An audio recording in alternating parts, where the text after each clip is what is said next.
Iran युद्ध Trump के गले की फांस बन गया है। ट्रंप एक तरह से अपने ही बयानों के जाल में फंस गए हैं। ईरान ने जो रेजिस्टेंस दिखाया है उससे ट्रंप और नेतन्याहू की हालत खराब हो गई। ट्रंप का पूरा प्लान खराब हो गया है। ट्रंप कभी कहते हैं कि हम तो युद्ध जीत गए, कभी कहते हैं ईरान पर हमला जारी रहेगा, कभी कहते हैं बम गिराने में मजा आता है, नेवी की शिप डुबाने में फन है, कभी नाचने लगते हैं, कभी कहते हैं ईरान की लीडरशिप खत्म कर दी है। इसके बाद भी ईरान डटकर खड़ा है। अमेरिका और इजराइल को बराबर जवाब दे रहा है। इससे ट्रंप अलबला गए। हताशा में ट्रंप गाली देने पर आ गए। बॉस गाली दे रहे हैं, कह रहे हैं कि ईरान में आज वो होगा कि दुनिया देखती रह जाएगी। ईरान अब बस सरेंडर करने ही वाला है। भाई ट्रंप धमकी भी दे रहे हैं और जीत का दम भी भर रहे हैं। उनके मंत्री ईरान की लीडरशिप को अंडरग्राउंड बता रहे हैं। ट्रंप का यह नया ऐलान बता रहा है कि ईरान के साथ युद्ध कितना लंबा चलने वाला है। लेकिन सारे दावों और जश्न पर ईरान पानी फेर दे रहा है। तेहरान की सड़कों पर ईरान की टॉप लीडरशिप ने मार्च करके ट्रंप के दावों को गलत साबित कर दिया। ईरान के राष्ट्रपति से लेकर रक्षा प्रमुख तक सड़कों पर हजारों की भीड़ के साथ उतर गए और दिखाया कि ईरान अभी भी खड़ा हुआ है। अमेरिका और इजराइल बम बरसाते रहे, लेकिन ईरान की पब्लिक का हौसला कम नहीं हुआ। बरसते बमों के बीच अमेरिका और इजराइल के खिलाफ नारेबाजी चल रही थी। आज आपको यह सब दिखाऊंगा और यह भी बताऊंगा कि ईरान के सुप्रीम लीडर ने ट्रंप को क्या धमकी दे दी। लेकिन पहले जो हुआ है उसकी एक झलक देखिए।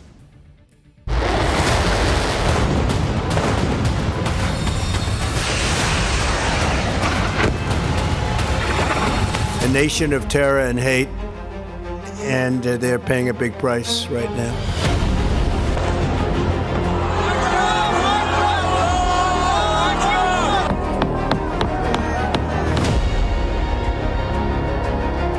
Iran tried to kill President Trump.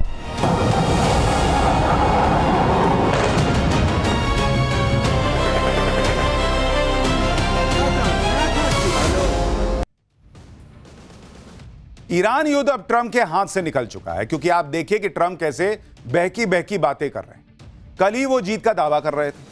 आज ट्रंप ने कह दिया कि ईरान की नेवी नहीं बची, एयरफोर्स साफ हो गई है, मिसाइल, ड्रोन और सब कुछ तबाह कर दिया है। ईरान की लीडरशिप को धरती से मिटा दिया है। ट्रंप ने गाली देते हुए कहा कि देखना आज ईरान के साथ क्या होता है। वो गाली तो आपको नहीं दिखा सकते, लेकिन उन्होंने जो शब्द गाली के तौर पर इस्तेमाल होता है वो अपने पोस्ट में लिख दिया।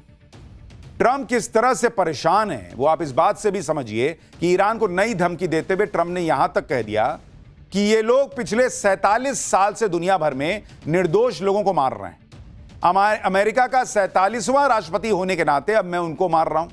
ऐसा करना कितना बड़ा सम्मान है।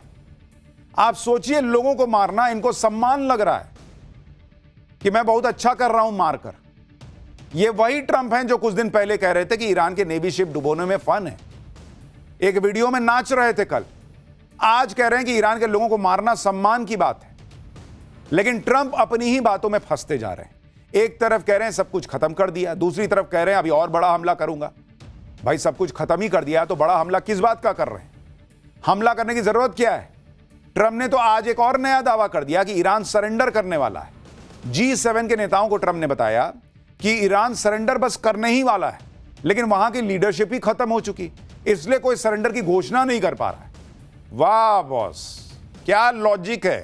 कह रहे हैं कि वहां कोई लीडरशिप नहीं बची, इसलिए कोई सरेंडर नहीं कर पा रहा। तो जब लीडरशिप बची नहीं तो मार किसको रहे? भारत वहां के विदेश मंत्री से बात कर रहा है, पीएम मोदी वहां के राष्ट्रपति से बात कर रहे हैं, और इनके हिसाब से वहां कोई सरेंडर करने वाला नहीं बचा है। सोचिए कैसी बेतुकी बातें कर रहे हैं, और इनके समर्थक कैसे होंगे जो उसको मान भी ले रहे हैं। इससे ज्यादा क्या बेतुकी बात हो सकती है कि ईरान सरेंडर कर चुका है, लेकिन कोई सरेंडर करने के लिए बोलने वाला नहीं है कि हां हमने सरेंडर कर दिया। उधर आज ट्रंप के रक्षा मंत्री ने कहा कि ईरान की लीडरशिप अंडरग्राउंड हो चुकी। ट्रंप कह रहे हैं हमने मार दिया, रक्षा मंत्री कह रहा है कि अंडरग्राउंड है। पहले आपस में बैठ के तय करो यार कि मार दिए हो कि अंडरग्राउंड है। रक्षा मंत्री कह रहे हैं कि डर के सामने वो सामने नहीं आ रहे, चूहों की तरह छुप गए। सुनिए आप। Iran's leadership is in no better shape. Desperate and hiding, they've gone underground, cowering. That's what rats do. We know the new so-called not-so-supreme leader is wounded and likely disfigured. He put out a statement yesterday, a weak one, actually, but there was no voice and there was no video. It was a written statement. अगर Iran में सारी leadership खत्म हो गई, बाकी बचे लोग चूहे की तरह छुप गए, तो फिर आज ईरान की सड़कों पर जो दिखा वो क्या था? ईरान की जिस लीडरशिप को अमेरिका कह रहा है कि वो हताश हो चुकी है, डरपोक हैं, सामने नहीं आ रहे, चूहे की तरह छिपे हैं, वो लीडरशिप आज तेहरान की सड़कों पर बेधड़क घूमती दिख रही है। ये तस्वीरें आप देखिए, ईरान के राष्ट्रपति मसूद पेजेश्कियन तेहरान की सड़कों पर खुलेआम घूमते दिख रहे हैं। ना ही कोई डर, ना ही हमले का खौफ। ये देखिए आप तस्वीरें, खुलेआम वो सड़क पर घूम रहे हैं। इतना ही नहीं, ईरान के रक्षा प्रमुख अली लारिजानी भी आज तेहरान में पब्लिक के साथ दिखाई दिए।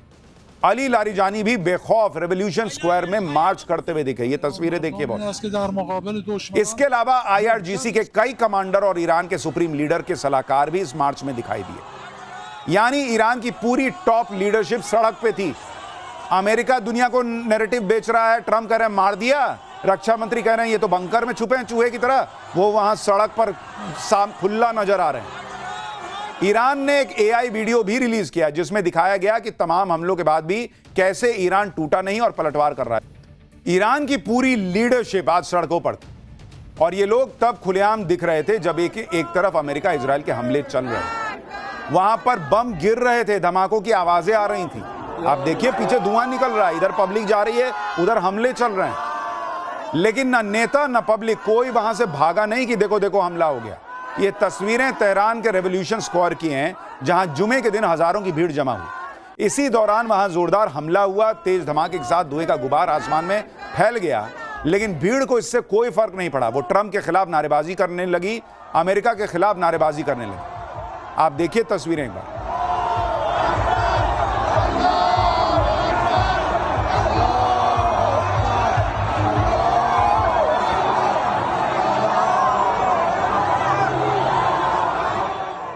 अमेरिका इजराइल के हमले के बाद भी ना तो भीड़ वहां से हटी, ना किसी के चेहरे पर कोई खौफ था। अमेरिका के खिलाफ ईरान की पब्लिक में जो गुस्सा है वो साफ दिख रहा है।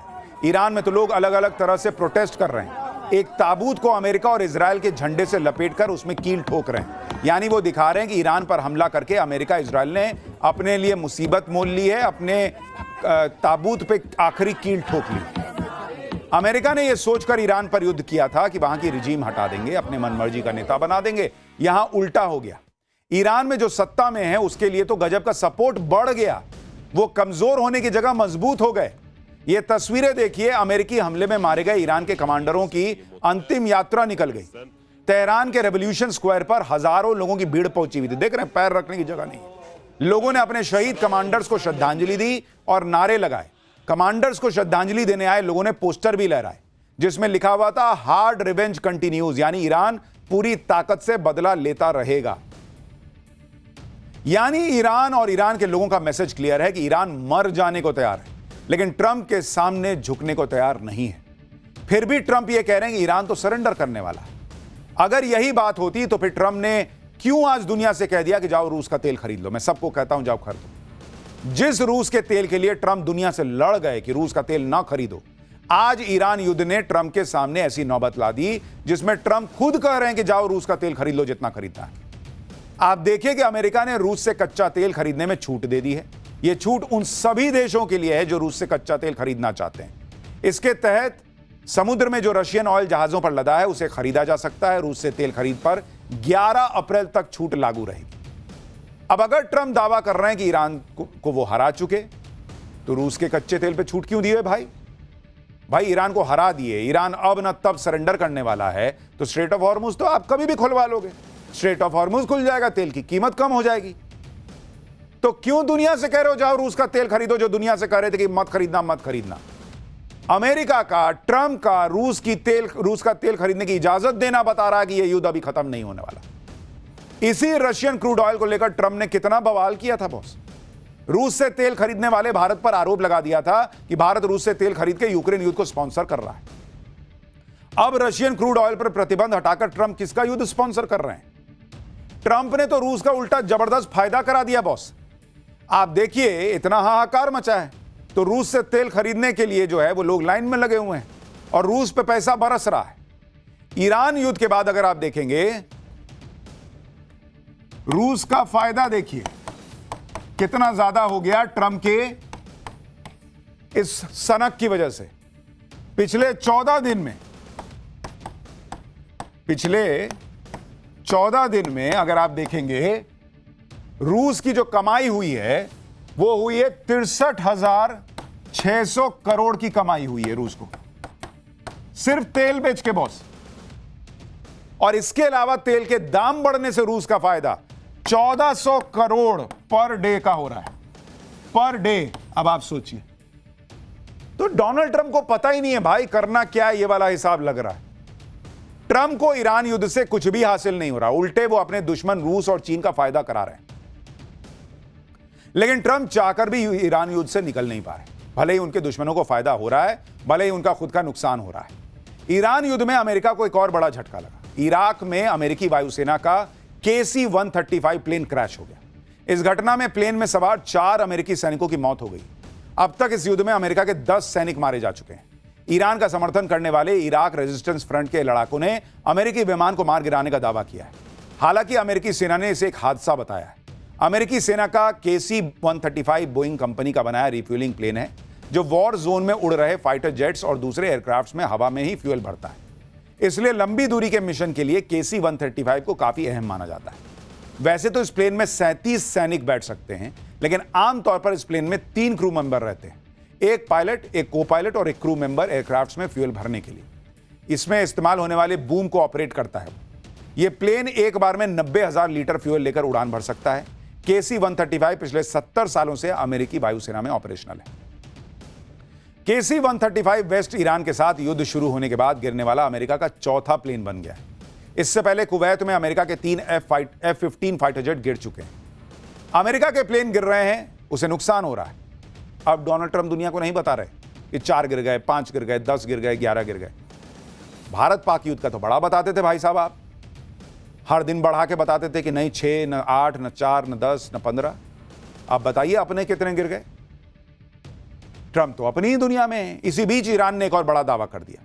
ईरान ने कहा है कि उसने ओमान सागर के पास तैनात अमेरिकी वॉरशिप USS अब्राहम लिंकन को मिसाइल और ड्रोन के हमले से बड़ा नुकसान पहुंचाया। ईरानी सेना ने यह भी दावा किया है कि हमले में हुए नुकसान की वजह से USS अब्राहम लिंकन अपनी तैनाती वाली जगह से हटने को मजबूर हो गया। ईरान का दावा है कि USS अब्राहम लिंकन पर हमले के लिए उसने एडवांस्ड बैलिस्टिक मिसाइल और एडवांस्ड ड्रोन का इस्तेमाल किया और ईरान की समुद्री सीमा से करीब 340 किलोमीटर दूर तैनात अमेरिकी वॉरशिप पर सटीक निशाना लगाया। ईरानी सेना का यह भी दावा है कि हमले में हुए नुकसान के बाद USS अब्राहम लिंकन ईरान के खिलाफ नए ऑपरेशन को अंजाम देने लायक नहीं रह गया है, इसलिए इस स्ट्राइक ग्रुप को तेजी से उसके इलाके से पीछे हटना पड़ा। हालांकि अमेरिका ने USS अब्राहम लिंकन पर हमले की कोशिश नाकाम रहने की बात कही है।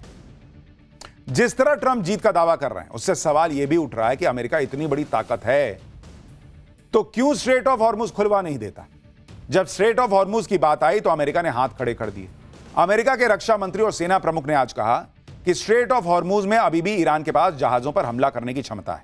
अमेरिकी फोर्सेज ईरान की माइन लेइंग कैपेबिलिटी को टारगेट कर रही हैं। स्ट्रेट ऑफ हॉर्मुज में हालात तेजी से बदल रहे हैं। यह अभी भी सामरिक रूप से बहुत कॉम्प्लेक्स है। अगर जरूरत पड़ी तो अमेरिकी सेना हॉर्मुज में शिपिंग को सुरक्षा देगी और स्कॉट करेगी।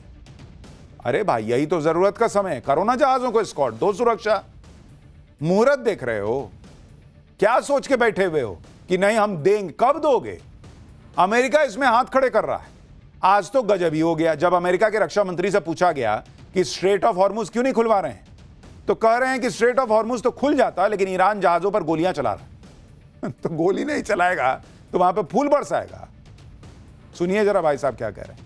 The only thing prohibiting transit in the Straits right now is Iran shooting at shipping. It is open for transit should Iran not do that. सोचिए कैसी बेसिर पैर की बातें अमेरिका के रक्षा मंत्री कह रहे हैं कि अगर ईरान गोलियां ना चलाए तो स्ट्रेट ऑफ हॉर्मुज खुल जाएगा। हाँ, हमको तो पता ही नहीं था। यह भी कोई कहने वाली बात है जी कि ईरान गोलियां चला रहा है इसलिए बंद है। जब अमेरिका बार बार मिट्टी में मिला देने की धमकी दे रहा है तो ईरान से जो हो रहा है वो कर रहा है। इसके बाद भी ट्रंप कहते हैं कि ईरान को तबाह करने के लिए बहुत बड़ा हमला करेगा। अभी भी अमेरिका ने कौन सी कसर छोड़ रखी है? पूरी ताकत तो आप लगाए हुए हो। अभी तक अमेरिका ने ईरान युद्ध में 20 से ज्यादा वेपन सिस्टम यूज किए हैं। भाई, थार्ड और हिमार्स जैसे मिसाइल सिस्टम का प्रयोग किया। MIM-104 पैट्रियट मिसाइल सिस्टम का इस्तेमाल इसमें हो चुका। ल्यूकस और MQ-9 रिपर जैसे ड्रोन का प्रयोग किया। F-22 रैप्टर और F-35 लाइटनिंग जेट्स इस्तेमाल कर लिए। B-2 स्टेल्थ बॉम्बर से ईरान पर बम बरसार दिए। B-1 बॉम्बर और F-15 से हमला कर दिया। E3 सेंट्री जैसे उच्च तकनीक वाले वार्निंग और कंट्रोल सिस्टम यूज कर लिए, यूएसएस गेराल्ड आर फोर्ड और यूएसएस अब्राहम लिंकन जैसे युद्धपोत लगा दिए। तो भाई क्या कमी छोड़े हो? करते रहे हो सब यूज। बोलो ना कि इतने के बाद भी हम कर नहीं पा रहे। दुनिया में एक्सपोज हो रहे हैं कि हम बहुत तक शक्तिशाली, हम बहुत शक्तिशाली। खत्म, दुनिया देख ली कितना तुम शक्तिशाली।